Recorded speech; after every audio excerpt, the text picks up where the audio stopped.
اور وہ یہ ہے کہ پی ٹی آئی اپنے ان لوگوں پر قابو نہیں پا سکی جنہوں نے عمران خان کے لیے، عمران خان کے خاندان کے لیے، عمران خان کی جماعت کے لیے بے شمار مسائل پیدا کیے.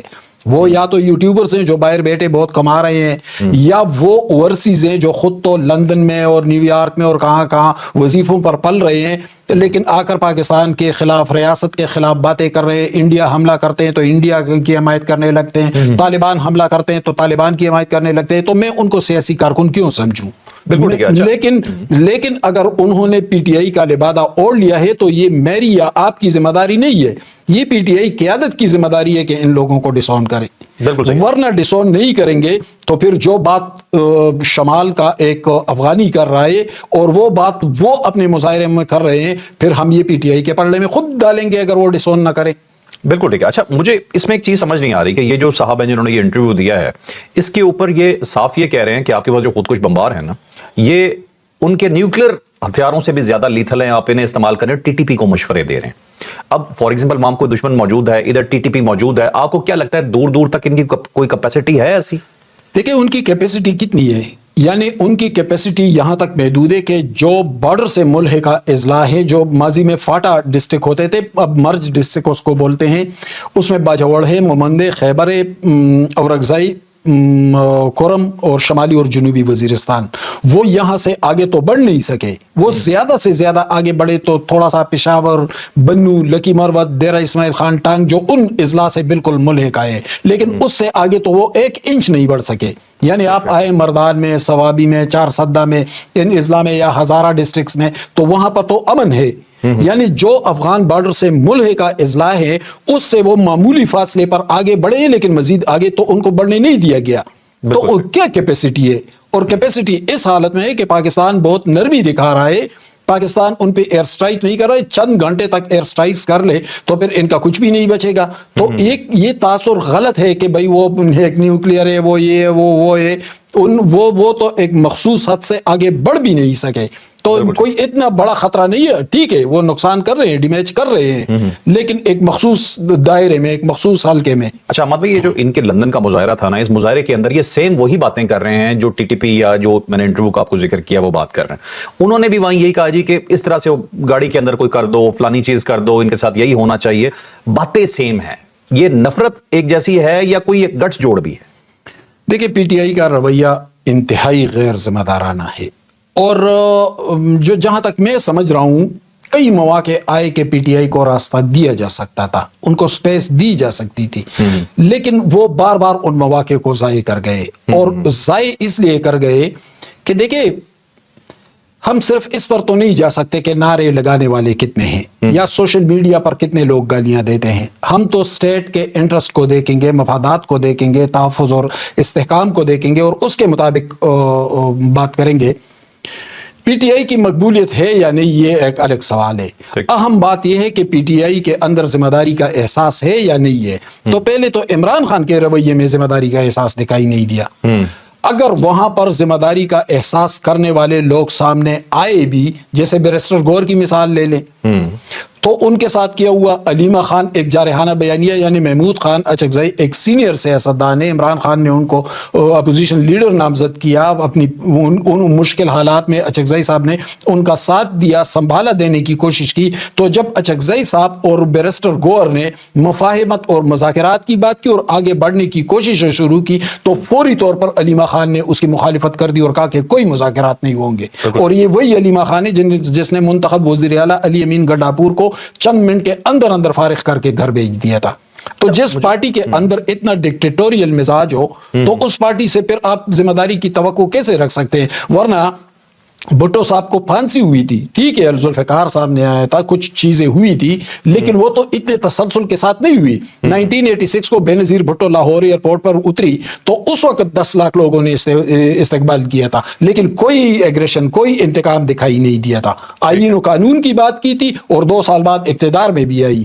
بے نظیر بھٹو کا قتل ہوا تو پاکستان نہ کھاپے کا نعرہ لگایا، لیکن آصف زرداری نے ان مشکل حالات میں بھی معاملات کو سنبھال لیا تھا اور پاکستان کھپے کا نعرہ لگایا. نواز شریف صاحب کے ساتھ کیا کچھ نہیں ہوا، لیکن نواز شریف اس ایکسٹریم پر تو نہیں گئے کہ ریاست کی مخالفت کرتے. یہ لوگ کہاں سے کہاں پہنچ گئے. آپ کی بات بالکل ٹھیک ہے مادھو. میں ایک چیز صرف کلیئر کٹ ورڈز کے اندر میں آپ سے جاننا چاہ رہا ہوں, آپ نے تقریباً اس پہ بات کر دی ہے, میں ایگزیکٹلی یہی سوال بھی آپ سے کرنے لگا تھا, آپ نے وہی بات تھوڑی سی آگے چلا بھی دی.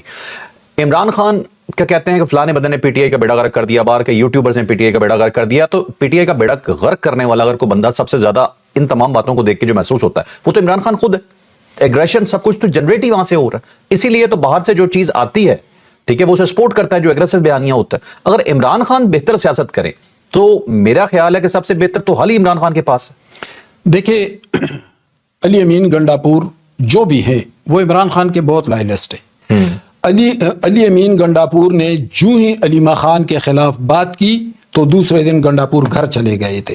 یعنی اس میں وہ طاقتور مینڈیٹ رکھنے والے وزیر اعلیٰ فوری طور پر اس کو پتہ بھی نہیں چلا اور اس کو فارغ کر کے رکھ دیا.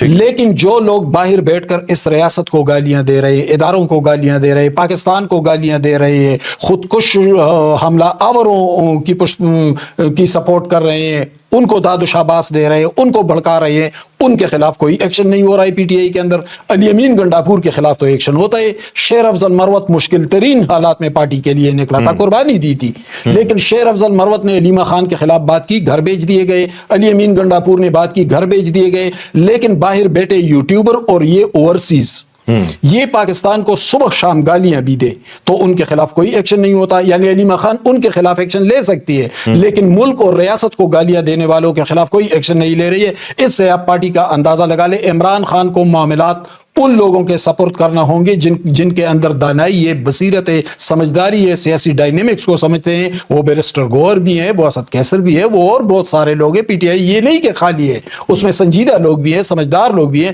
ان لوگوں کو آگے لائے, فوری طور پر یہ جو ہارڈ لائنرز ہیں ان کو پیچھے کر لے اور زیادہ تر منتخب لوگوں پر انحصار کرے, تبھی ان کے لیے صورتحال بہتر ہو جائے. حماد بھائی اگلے سوال پہ جانا ہے, ایک مختصر سا ہاں یا نہ میں جواب دے دیجیے گا یا ایک لائن میں دے دیجیے گا. عمران خان میں سیاسی بصیرت ہے؟ سیاسی بصیرت جو ہونی چاہیے تھی, یعنی پرائم منسٹر بنے, مقبول جماعت کے سربراہ بنے, تو سیاسی بصیرت ہوتی تو ان کی جماعت کا یہ حال ہوتا جو ہو رہا ہے. یعنی مقبولیت نے کون سا فائدہ دیا نقصانات کے علاوہ. بالکل ٹھیک ہے, چلیں آپ چلتے ہیں جی اپنے نیکسٹ کوشچن میں. نیکسٹ کوشچن بھی بڑا امپورٹنٹ ہے میرا, وہ ہم میرے خیال میں تیرا آپریشن کے حوالے سے بات کرتے ہیں. تیرا آپریشن کے حوالے سے بہت ڈیٹیلز موجود ہیں حماد حسن صاحب کے پاس.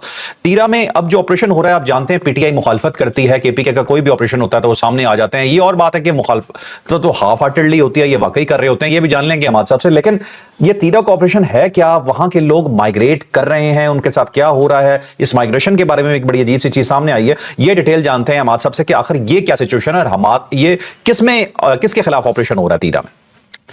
دیکھیں تیرا کے حوالے سے جو بات ہو رہی ہے میڈیا میں, وہ زیادہ تر لوگ ان ڈائنامکس کو سمجھتے نہیں ہیں. اگر تیرا میں آپریشن نہ بھی ہوتا نا, میں آپ کو بتاؤں, تو بھی تیرا خالی ہو جاتا اب. اس لیے کہ روایتی طور پر یعنی بہت زمانوں سے نومبر کے بعد تیرا کے لوگ مائگریٹ کر جاتے ہیں. یہ ایک سیزنل مائگریشن ہوتی ہے کیونکہ وہاں پر شدید سردی ہوتی ہے, مائنس میں ٹیمپریچر چلا جاتا ہے. دوسری بات یہ کہ تیرا کا جو خاندان وہاں ہوتا ہے اس خاندان کا کچھ حصہ ادھر باڑہ میں, پشاور میں, جمرود میں, ان علاقوں میں ہوتے ہیں. وہاں پر شدید سردی ہوتی ہے, خوراک کی قلت ہو جاتی ہے, یہ لوگ ادھر آ جاتے ہیں اور پھر اپریل کے آخر میں یا مئی میں واپس چلے جاتے ہیں. اور جب واپس جاتے ہیں جو ادھر ان کے خاندان ہوتے ہیں یہ ان کے ساتھ اکثریت چلی جاتی ہے گرمیوں میں. تو یہ ایک سیزنل مائگریشن ہوتی ہے. لیکن اب چونکہ ذرا معاملات مختلف ہیں, اب چونکہ آپریشن بھی ہو رہا ہے تو آپریشن کے حوالے سے کانفیڈنس تو حاصل ہے. یہ پہلی بار ہو رہا ہے کہ سب ایک پیج پر ہیں, یعنی federal government, security forces, provincial government حالانکہ آپریشن کی مخالفت کر رہے تھے لیکن اس معاملے میں اب سیم پیج پر آ گئے ہیں, بلکہ پروونشل گورنمنٹ نے پیکج بھی دیا ہے. اور تیراہ کا جو جرگہ تھا, جو 24 رکنی جرگہ تھا, حاجی کمال الدین اس کی سربراہی کر رہے تھے اور سول ایڈمنسٹریشن کے ساتھ ان کی کوارڈینیشن تھی اور وہ جرگہ وہاں پر ہو رہا تھا. اس میں وہ 27 نکاتی معاملات پر اتفاق رائے ہو گیا اور اس نکات میں یہ ہے کہ 2 مہینے کے اندر آپریشن ختم کریں گے اور اس کے امکانات موجود ہیں کیونکہ اس سے پہلے باجوڑ میں 5 تحصیلیں تھی, ایک تحصیل مامون میں آپریشن شروع ہوا. لوگوں نے بہت کہا کہ بس یہ اب ختم نہیں ہوگا یہ, لیکن 1-2 مہینے کے اندر اندر آپریشن ختم ہو گیا, صفائی ہو گئی تھی, لوگ واپس چلے گئے تھے. ٹھیک ہے. اسی طرح تیرا کے بارے میں ایک کانفیڈنس یہ ہے کہ باجوڑ کی طرز پر آپریشن ہو جائے گا, سردیاں بھی کم ہو جائیں گی, اس سردیوں میں فوری طور پر آپریشن ختم کر کے ہم بھی واپس آ جائیں گے. ذمہ داری بھی حکومت نے لی ہے, 1 اپریل تک 50,000 روپے بھی ملیں گے ایک کو, اور ٹرانسپورٹ کا خرچہ بھی حکومت اٹھائے گی, یعنی ایک طرح سے فیسیلیٹیٹ کرے گی گورنمنٹ. تو اس حوالے سے تیرا کا جرگہ بھی خوش ہے, پروونشل گورنمنٹ نے بھی مدد کی, فیڈرل گورنمنٹ اور سیکورٹی فورسز, یہ تمام لوگ جو ہیں ایک پیج پر ہے, تو یہاں کوئی بڑی دراڑ نمایاں نہیں ہے. وہاں پہ جو دہشت گرد ہے کوئی اسپیسیفک بڑا اسٹرانگ گروپ ہے جس کے لیے سب کچھ کرنا پڑ رہا ہے؟ تیرا میں بنیادی طور پر 9 اقوام ہیں, لیکن کچھ بڑے اقوام ہیں جس میں برکمبر خیل ہے, کسکمبر خیل ہے, شلوبر خیل ہیں, ملک دین خیل ہیں, سپاہ ہے, یہ کچھ اقوام ہیں. اور چونکہ وہاں پر ایک پہلے جو تنظیم رہی تھی خصوصاً خیبر ایجنسی میں, منگل باغ کی تنظیم لشکر اسلام, ایک تو لشکر اسلام کی موجودگی ہے, ٹھیک ہے, لیکن اس کے ساتھ ساتھ حافظ گل بہادر گروپ کے لوگ بھی ہیں. حالانکہ حافظ گل بہادر یہاں پر زیادہ ایگزسٹ نہیں کرتے, وہ بنیادی طور پر ساؤتھ میں ان کے اثر و رسوخ زیادہ ہے, وزیرستان اور اس سائڈ پہ خوست پکتیا میں اور ادھر وزیرستان بنو ان علاقوں میں. لیکن لشکر اسلام مقامی تنظیم ہے. اس کے ساتھ چونکہ ٹی ٹی پی تو ہر جگہ موجود ہے, ٹی ٹی پی کا گروپ بھی ہے, اور احرار کا گروپ ہے. احرار وہی گروپ ہے جو خالد خراسانی کے قتل کے بعد وجود میں آیا تھا, اس کے پیروکاروں نے. اس وقت احرار کے جو بڑے دہشت گرد ہیں جو بلکہ لیڈ کر رہے ہیں وہ سربکف ممند ہے. سربکف ممند کے بارے میں اطلاع ہے کہ اسے افغانستان میں گرفتار کر لیا ہے. اگر گرفتار کر لیا ہے تو مطلب ہے طالبان گورنمنٹ نے اس کو گرفتار کر لیا ہے. اگر طالبان گورنمنٹ نے گرفتار کر لیا ہے تو اس کا مطلب یہ ہے کہ گروپس کے اندر بھی ایک کانفلکٹ موجود ہے. لیکن یہ گروپ جو ہے, یہ احرار گروپ, یہ ممن باجوڑ سائٹ پہ اور اس سائٹ پہ ننگرہار میں ایگزسٹ کرتا ہے, اور ٹی ٹی پی. تو یہ مختلف گروپس ہیں, اور میرے انفارمیشن کے مطابق 6 سے لے کر 800 تک دہشت گرد ہیں, لیکن جو ہی لوگ نکل آئیں گے تو پھر وہ زیادہ سروائیو نہیں کر پائیں گے. اچھا ٹھیک ہے. اچھا حماد بھائی مجھے یہ بتائیے کہ سہیل آفریدی صاحب کے حوالے سے خبر آئی تھی پچھلے دنوں, آپ سے آف دی ریکارڈ ڈسکس ہو رہا تھا, تو آپ نے یہ چیز بتائی کہ اس کے اندر آپ کے پاس کچھ اور بھی ہے بتانے کے لیے. سہیل آفریدی صاحب گئے تھے پشاور جیل میں, اور وہاں سے ایک خبر جنریٹ ہوئی کہ وہ کس کس سے ملے, اور یہ کہا گیا کہ کچھ سمگلرز کی بھی وہاں پہ پریزنس کے بارے میں چیز بتائی گئی کہ جن کے ساتھ وہ ملاقات کر رہے تھے. 9 مئی کے لوگ وہاں پہ موجود ہیں, ان سے اسپیشلی جا کر وہ وہاں پہ ملے. لیکن آپ کے پاس خبر کچھ ڈفرینٹ ہے, ذرا بتائیے گا کہ آپ کیا جانتے ہیں سہیل آفریدی صاحب جب گئے تھے تو انہوں نے کیا کیا وہاں پہ؟ مجھے سمجھ نہیں آ رہی ہے کہ ایک بہت سینئر صحافی نے کیسے یہ بات کی کہ سہیل آفریدی اسمگلر سے ملے, حالانکہ ایسا نہیں ہے. یہ 1 ارب روپے کا پروجیکٹ ہے اور 5 جیلوں کے لیے ہے, جس میں ہری پورے, مردانے, پشاورے, بنوئے اور ڈیرہ اسماعیل خان, یہ 5 جیلوں کے لیے 1 ارب کا پروجیکٹ آیا ہے. اور اس پروجیکٹ میں ذرا موڈیفائی کرنا ہے, ذرا جدید بنانا ہے جیلوں کے نظام کو اندر. یعنی پہلے کوئی جاتا تھا تو سلاخوں کے پیچھے قیدی کھڑا ہوتا تھا, ملاقاتی سلاخوں کے سامنے کھڑا ہو کر اس سے بات کرتا. اب وہ چیز نہیں ہوگی. اب ایک کمرہ بنا لیتے, ایک شیشہ لگا ہوگا, شیشے کے اس پار قیدی بیٹھا ہوگا, اس پار اس کا ملاقاتی یا جو رشتہ دار ہوگا, انٹرکام ہوگی, دونوں بات بھی کریں گے, ایک دوسرے کو دیکھ بھی سکیں گے. ایک ہی چیز ہے. اسی طرح جو ڈرگ ایڈکٹ ہیں یا جو جرائم پیشہ لوگ ہیں تو ان کے لیے کچھ کلاسز کا بندوبست LED لگائی جا رہی ہے. یہ اس 1 ارب میں یہ سارا پروجیکٹ بہت اچھا پروجیکٹ ہے, یہ پروونشل گورنمنٹ کا اچھا اقدام ہے. تو اس کے انوگریشن کے لیے سہیل آفریدی گئے تھے سینٹرل جیل پشاور میں. جب وزیر اعلیٰ یا گورنر یا کوئی بھی جاتا ہے تو قیدی اسے ملتے ہیں, یہ ایک روایت ہے.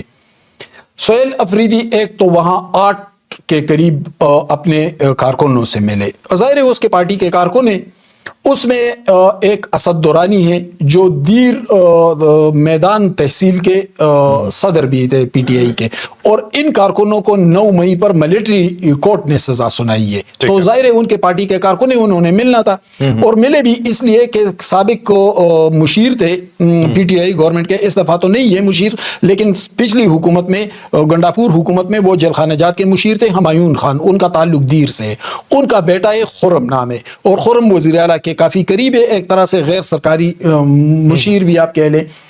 تو چونکہ وہ جیل کے اور کارکنوں کے معاملات کو دیکھتا ہے تو انہوں نے لیس دی تھی وزیر اعلیٰ کو کہ یہ ہمارے کارکن ہیں, ان سے بھی مل لے. تو جب وہ گئے تو اپنے کارکنوں سے ملے, اسد دورانی جو ان کے تحصیل صدر تھے ان سے بھی ملے. پھر ایک گراؤنڈ میں آئے ہیں, وہاں پہ سینکڑوں قیدیوں سے ملاقات ہوئی, کچھ نے ہاتھ ملایا. بہت سے قیدیوں نے شکایت کی کہ ایک قیدی نے کہا کہ ہمیں گرم پانی نہیں مل رہا ہے. تو چونکہ سٹاف موجود تھا, آئی جی جیل خانہ جات بھی تھے اور لوگ بھی تھے, تو چیف منسٹر نے کہا کہ فوری طور پر گیزر کا بندوبست کر لیں، سردی ہے، وضو کرتے ہیں، نماز پڑھتے ہیں. انہوں نے کہا ٹھیک ہے. پھر کسی اور قیدی نے اور شکایت کی، انہوں نے کہا کہ یہ کر لے. کچھ شکایتیں ایسی آئی کہ اسے بعد میں دیکھنا تھا. ان قیدیوں میں ایک قیدی آئے اور سہیل افریدی سے ہاتھ بھی ملایا، بہت سے قیدیوں نے ملایا. تو اس نے کہا کہ سر میرا مسئلہ یہ ہے کہ جو معافیاں ملتی ہیں تو مجھے معافیاں جو میری بنتی ہے وہ عید پہ یا روزوں پہ یا 14 اگست پہ جو معافیاں ملتی ہے، تو کہتے ہیں کہ مجھے جتنی معافیاں ملنی چاہیے تھی وہ مجھے نہیں ملی. تو چیف منسٹر نے آئی جی سے کہا کہ ان کا کیس دیکھ لے کہ کیوں ان کے ساتھ زیادتی ہوئی ہے. اس قیدی کا نام تھا عبد الخالق افریدی. یہ افریدی ہے، یہ منشیات کیس میں پکڑا گیا تھا. ٹھیک ہے. اور ستمبر 2022 کے بعد ایک قانون آیا ہے FATF کا، وہ جو آیا تھا، تو اس کے بعد یہ قانون آیا کہ منشیات کیس میں اگر کوئی قیدی پکڑا جائے تو اس کو کوئی معافی نہیں ہوگی. وہ 10 سال قید ہوگی تو پورے 10 سال گزارے گا. اچھا، جب اس نے شکایت لگائی تو وزیر اعلیٰ کو تو پتہ نہیں تھا. انہوں نے کہا ان کا کیس بھی دیکھ لے. جب سارے کیسز دیکھے گئے اور اس کا کیس بھی دیکھا گیا تو ان کو جو معافیاں مل گئی تھی 1-2 معافیاں، وہ اس قانون کے بعد اس کا حق نہیں بن رہی تھی، لیکن غلط فہمی ہو گئی تھی تو اس کو معافیاں اس کو کینسل کر دیا گیا، منسوخ کر دیا گیا ان معافیوں کو.